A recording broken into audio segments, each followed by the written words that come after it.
What's up guys, it's Z here, welcome back to Yu-Gi-Oh! Deck of the Day, and today we are profiling a very nostalgic deck. If you remember the time that this deck used to be tier 1, then you know exactly what I'm talking about, and this is Agents. Ghost from the Past Second Haunting gave us the new Agent cards that were supposed to be in a structure deck, but unlike Infernoble, I don't think this time that it makes too much of a difference that we'd not get a structure deck, because I don't feel like these cards are going to be the chase cards of the set with Aluber and all that stuff being in here, so for anyone wanting to pick up the cards and play the deck once again, they're going to be fairly cheap. The most expensive cards in this deck are going to be the generic cards, but alas, again, this deck has come back to life just because of how many good cards it got. I mean, Konami definitely surprised us with this archetype because Agents was always one of those decks that got power crept to oblivion back in the day. It was not one of those decks that required a big change in the ban list in order to stop it from being meta. It was just the deck that did not manage to keep up, but now we did get a lot of really good new cards you can use in the deck in order to make it work, and it can also utilize those new synchro monsters that we've gotten throughout the years to get more power. So without further ado, this is the Agent deck profile that we have built with the new cards from Ghost from the Past. So starting off the monsters, first of all we have one copy of Master Hyperion, and what a throwback this card is. I can't believe I'm using this deck again. This card brings back so many memories. This card is the boss monster of the deck that you can summon by banishing an Agent monster from your hand, field, or graveyard, and then you can banish a light fairy monster from your graveyard to target a card in the field and destroy it, and if you have the Sanctuary on the Sky on the field, then you can use this effect twice. So it's a monster that you can search whenever you want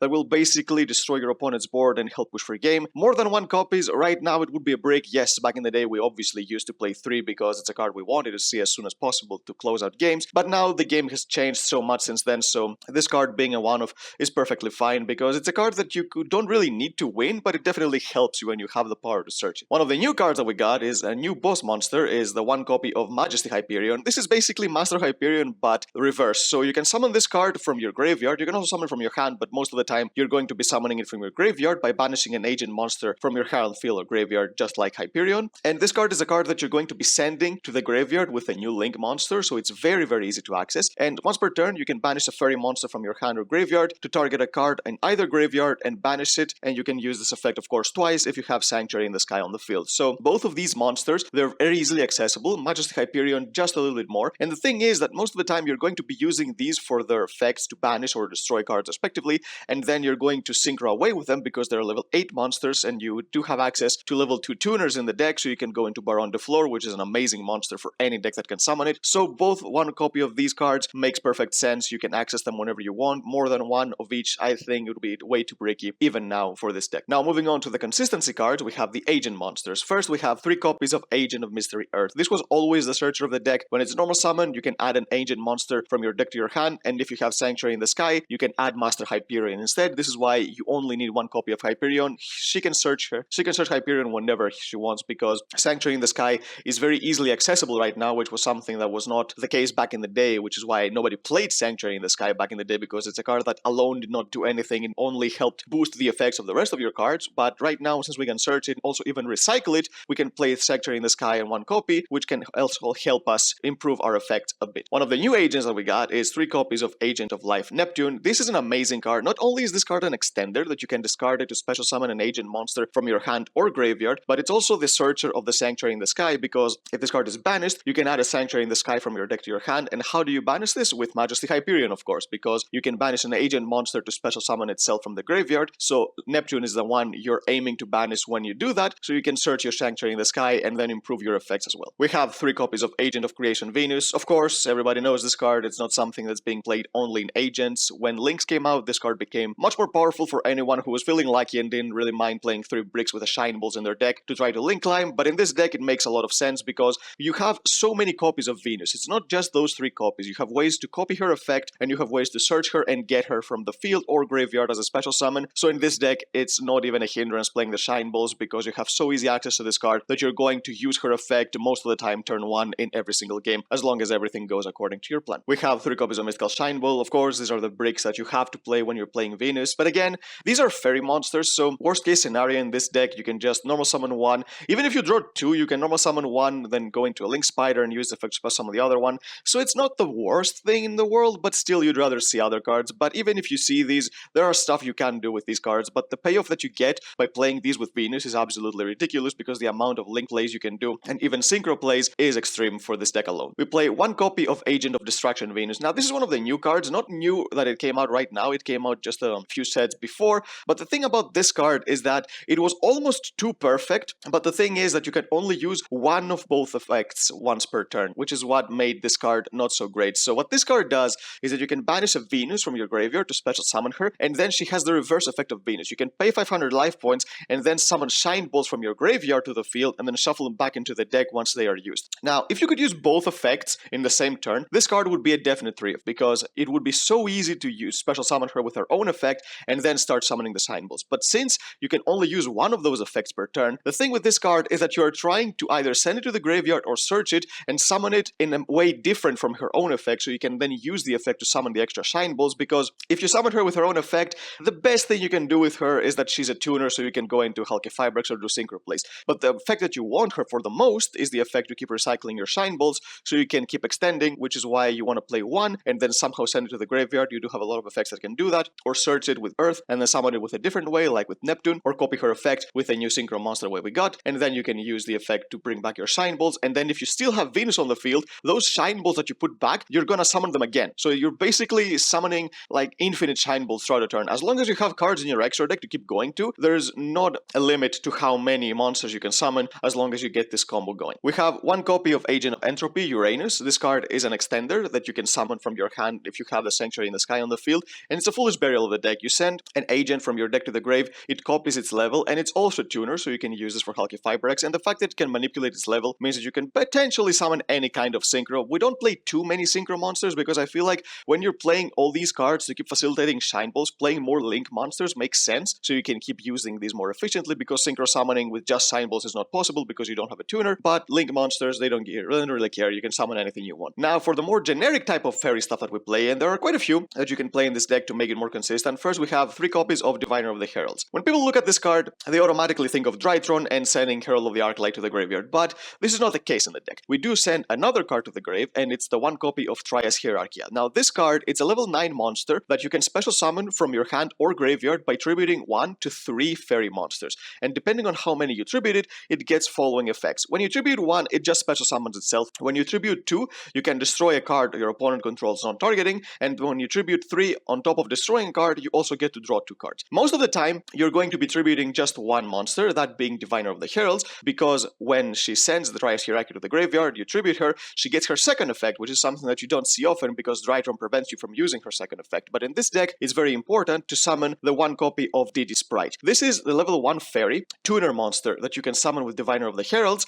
so you can go into a level 10 synchro monster. Now, you would be going into Baron de Flor normally, but we did get a new level 10 synchro monster for agents that's so powerful that most of the time it's the one you're going to be using the most, especially during the going first plays, because you won't be able to use your Venus and your Destruction Venus to get all the Shine Balls. And now Didi Sprite is the one I chose to play because it's a monster that even if you draw, it has an effect to special summon itself from the field by banishing a face-up monster you control, and then you will get that monster back during your next time by phase. But this is a card that you can play in order to make sure that it's not a brick. I've seen other cards like Red Nova, or there's some other cards that you can put in the deck besides this one to act as the level 1 fairy tuner, but I feel like this is the least risky just because it does have an effect that as a worst case scenario, if you draw it, you can special summon it on the field, and it's a tuner monster, so you can go into Hulk Fibrex. We play 3 copies of Protector Spirit Logeth. This is an amazing going second cards for fairies. Even going first, it's simply an extender that you can special summon on the field when you activate the effect of a fairy monster on the field, but once she's on the field, you can target a monster your opponent controls and one of your own monsters. You switch your own monster to defense mode and you banish your opponent's monsters. So on top of being an extra fairy on the field that you can special summon from free, once you use the effect of maybe Earth or your Venus, or Diviner, it's very easy to summon. Going second, it also is spot removal that banishes. So I really like this card in pretty much any type of fairy deck right now that can use it. It's really powerful, and I highly recommend putting it in the deck. And we also have one copy of Archel Christia. It's a card you can access with Parsec links sometimes if you have the Sanctuary in the Sky on the field, and can steal games on its own because it's Christia. Come on, you know how terrifying this card has always been ever since it came out in decks that could summon it. It's basically a Vanity's Fiend that gets you a recycling effect when it's summoned. Very powerful card. We play one copy of Plague Spreader Zombie. This card you will summon most of the time with your Hulky Fibrex because it will give you access to 2 synchro monsters, both being Baron de Flor first when you're going into synchro with Majesty Hyperion, and then you're going to bring it back with its own effect, and then when you have a Shine Ball on the field, you're going to go into Herald of the Arclight. The only hand trap we play in the deck is 3 copies of Herald of Orange Light, and this should be pretty obvious. In any fairy deck, this card is absurd. Being able to not only use it as a hand trap, but also as a call by the grave during your own turn to play around Disruption is very, very powerful. And it's also level 2 tuner, so comes to worst, then you can just summon this and go for a Fibrax play or a Synchro play, so it's not a terrible card to even summon sometimes. For the spell cards, we have 3 copies of Sacred Water of the Sky. This is a Searcher of the deck. It activates a Sanctuary in the Sky from the deck or adds one monster that lists Sanctuary in the Sky in its effect. It's an amazing card that basically searches you all your agent monsters that can... Unfortunately, it doesn't search Venus. I wish it did, because then it would have been really, really powerful,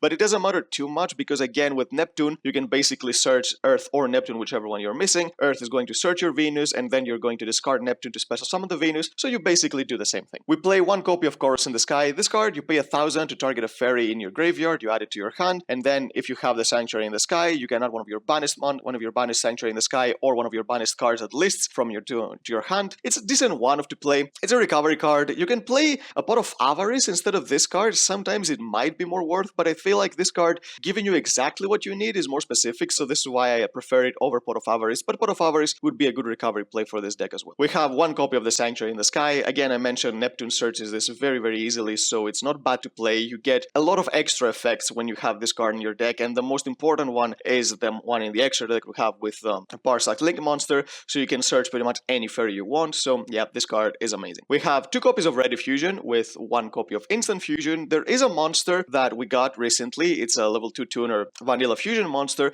that makes perfect sense for the deck, because if you haven't figured it out already, level 2 tuners is the game of the deck. You need to be able to summon them because you get access to Herald of the Arclight Ember on the floor, and this card gives you the extender to do so in case your opponent hand drops you and you don't have a way to get into the field with effects like Needle Fiber. We play 1 copy of Foolish Burial. Now this card does have a lot of uses in the deck. First of all, it can centralize Hierarchy to the graveyard when your opponent hand drops your Diviner, so it basically doesn't do anything if you hand up the Diviner and you have this card in your hand. You can send Plague Spirit the Zombie to get another monster on the field, or you can send your Majesty Hyperion to get its effect going when you don't have access to your Link monster. We have 1 copy of Call by the Grave. Of course, it's another card that you can use to play around Disruption. And the last card is the 1 trap card that we play. It's 1 copy of Lost Sanctuary. Now, this is a continuous trap, but when it's activated, you can set a Sanctuary in the Sky, or 1 spell and trap card that lists Sanctuary in the Sky in its deck. So this is why you only need to play 1 Chorus in the Sky, because this card can send on the field. And as long as you have this card in the field, you can basically get an infinite impermanence effect every single turn. So you can banish a fairy from your graveyard to target an effect monster your opponent controls, and you negate its effect until the end of the turn. So as long as this card keeps sticking on the field, you're going to get insane value because you full your graveyard with fairies in the first turn, so you're going to have fodder for this card for a long time. So if their opponent doesn't deal with it, they're going to get impermed every single turn once. So yeah, this card I feel like it's really, really good not to play in the deck. As a one-off, you don't need to play more because it can be bricky, it doesn't do anything on its own. You need it as an extra step for all the other stuff that you have done, which can be an insurance strategy to get more interruption on the board, but if you open more than 1, then that means you're going to brick more off. For the extra deck, first let's start with the Synchro monsters. We have 1 copy of Master Flare Hyperion. Oh boy, what the card did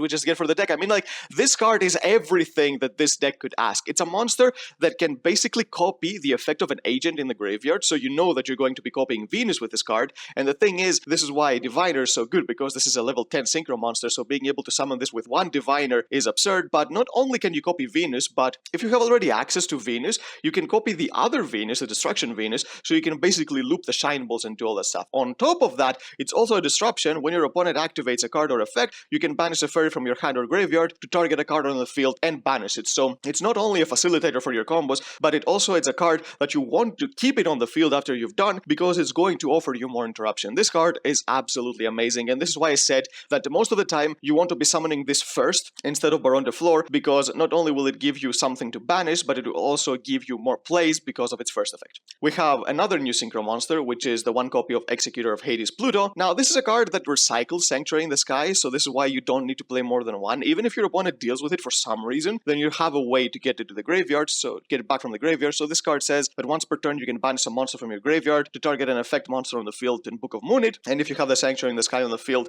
this becomes a quick effect, which is really good because a Book of Moon effect is one of the best disruptions right now, just because of the way links work. It basically means that the monster is stuck there. If you're playing against a fusion deck, it's not the best thing, but against other decks, it's really, really good. And you can banish this card from your graveyard to add a Sanctuary in the Sky from your deck or graveyard to your hand. So I mentioned again that you can recycle the Sanctuary in the Sky with this card. We play 1 copy of Formula Synchron. We do play Needle Fiber, so we're going to play this card to get more draws and more synchros. 1 copy of Herald of the Arclight and 1 copy of Baron de Floor. These are the 2 main synchro monsters you want to be summoning after Master Flare Hyperion to get the most of interruption options as possible. The only fusion monster we play for the ready fusions and the instant fusions is one copy of Essence of Vanity. Now, this card is just a vanilla level 2 tuner fusion monster. It basically serves the entire purpose that you want it to. It becomes a monster that you can use for either Needle Fiber, or you can use right away for a Herald of the Arclight. For example, if you're summoning a Venus and you get the first Shine Wall on the field, if you want to play around Nibiru, you can ready fusion for this on the field and then go into Herald of the Arclight, and your opponent will not be able to Nibiru you anymore, so you can keep summoning your Shine Balls, then go into your Moon, your Link monster,